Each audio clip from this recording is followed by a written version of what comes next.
नमस्कार दोस्तों, आपका बहुत बहुत स्वागत है हमारे दी ऑलराउंडर यूट्यूब चैनल पे।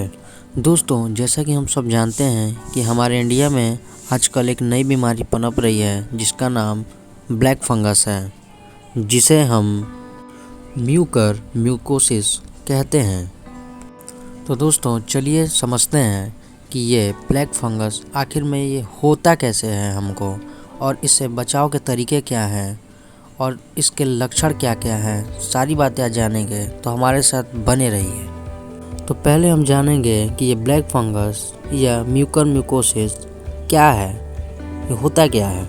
दोस्तों, ये भी एक टाइप का फंगस है जो कि नॉर्मली बहुत सारे जगहों पर पाया जाता है, जैसे मिट्टी में, पानी में या फिर किसी पेड़ पौधों में भी पाया जा सकता है। और ये दोस्तों बहुत पहले से ही है। कुछ को लगता है कि ये एक नई बीमारी है जो अभी उत्पन्न हुई है, पर ऐसा बिल्कुल नहीं है।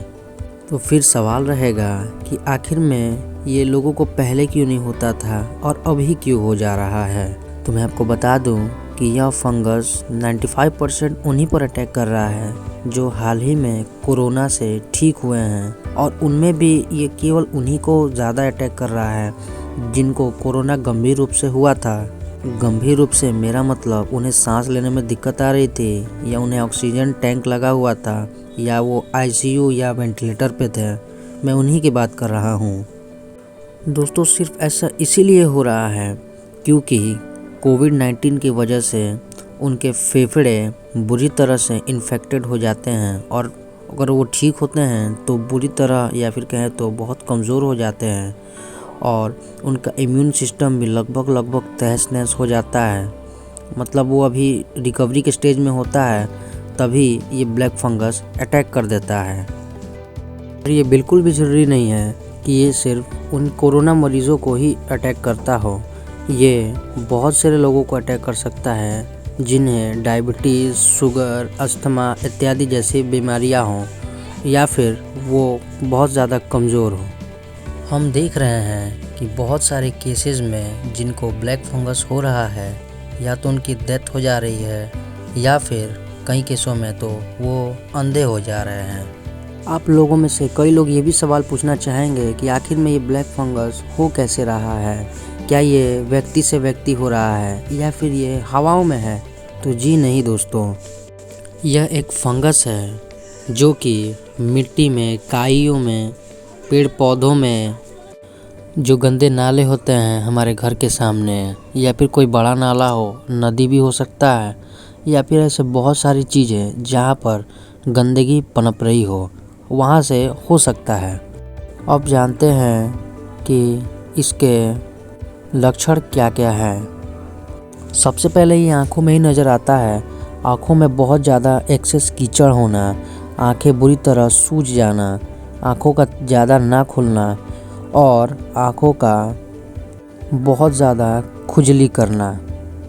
ये सब तो साधारण सी सिम्टम्स हो गई जिसे हम कभी कभी नज़रअंदाज कर देते हैं, लेकिन कभी कभी केसेस में नाक से काला रंग का पानी निकलना इत्यादि जैसी समस्याएं भी होती हैं, और सीने में मध्यम सा दर्द रहना हो सकता है। बहुत सारे लोग सर्च ये भी कर रहे हैं कि आखिर में ब्लैक फंगस हो कैसे जा रहा है उन्हें, जैसे उन कोरोना मरीज़ों को ही कैसे हो जा रहा है। तो मैं आपको बता दूं कि वो जैसे ठीक हो रहे हैं, वो अपने घर रह रहे हैं, तो आसपास के जो वातावरण में ही फंगल मौजूद होता है, जैसे पेड़ पौधों में, मिट्टी में, जैसे उनके गार्डन में ही ले लीजिए।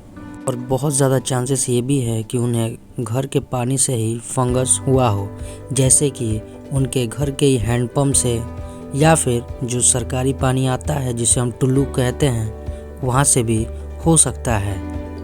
क्योंकि हैंडपम्प के अंदर फ़िल्टर तो लगा रहता है, पर वो सिर्फ़ और सिर्फ मिट्टी के लिए लगा रहता है, किसी भी फंगस के लिए कोई फ़िल्टर नहीं लगा है। और बात रही सरकारी पानी की, तो आपने जो बड़ी बड़ी टंकियाँ देखी होंगी उनमें अक्सर काई पाई जाती है और कीचड़ हो जाता है, जिसके वजह से उसमें भी फंगस पनपने का बहुत ज़्यादा चांसेस रहता है। और बहुत से जिन्हें जानकारी नहीं है वो ये भी बोल रहे हैं कि कुछ ऐसा ही दवाई में कुछ गड़बड़ी हो जा रहा है, जिन्हें कोरोना हो रहा है उनको ऐसी दवाई दे दी जा रही है जिसमें कोई गड़बड़ी रह रही हो और वो साइड इफ़ेक्ट कर दे रहा है और लोगों को एक नई बीमारी हो जा रही है। तो जी ऐसा बिल्कुल नहीं है। तो इसके बचाव क्या क्या है? तो इसके बचाव तो बहुत ही सिंपल हैं। आप कोशिश करें कि फ़िल्टर का ही पानी पिएं और अगर कपड़े धोने के लिए, नहाने के लिए या किसी भी अन्य कामों के लिए जो पानी यूज़ कर रहे हैं उसमें आप डेटॉल का जो एंटीसेप्टिक लिक्विड आता है वो थोड़ा सा डाल सकते हैं। और अगर आपके यहाँ टंकी लगा हुआ है तो आप उस टंकी में थोड़ा फिटकरी डाल सकते हैं और उसमें आपको ध्यान रखना होगा कि जब तक वो फिटकरी वाला पानी पूरा ख़त्म ना हो तब तक आप टंकी वापस ना भरें, वरना ज़्यादा असर नहीं होगा। और सबसे ज़रूरी बात, किसी भी गंदी चीज़ को छू के अपने आँख नाक को न छुएं। तो फाइनल कंक्लूज़न में आप ये मत समझिएगा कि मुझे तो नहीं हो सकता है या उन्हीं को होगा जो बहुत कमज़ोर हैं। जी ऐसा है, पर कभी कभी किस्मत कुछ भी हो सकता है, इसलिए आप अपना बचाव ज़रूर करें और गवर्नमेंट के सारे नियमों का पालन करें। तो आज के लिए बस इतना ही। अगर आपको मेरी वीडियो इन्फॉर्मेटिव लगी हो तो प्लीज़ एक लाइक कर दीजिएगा और चैनल को सब्सक्राइब कर दीजिएगा। धन्यवाद। जय हिंद।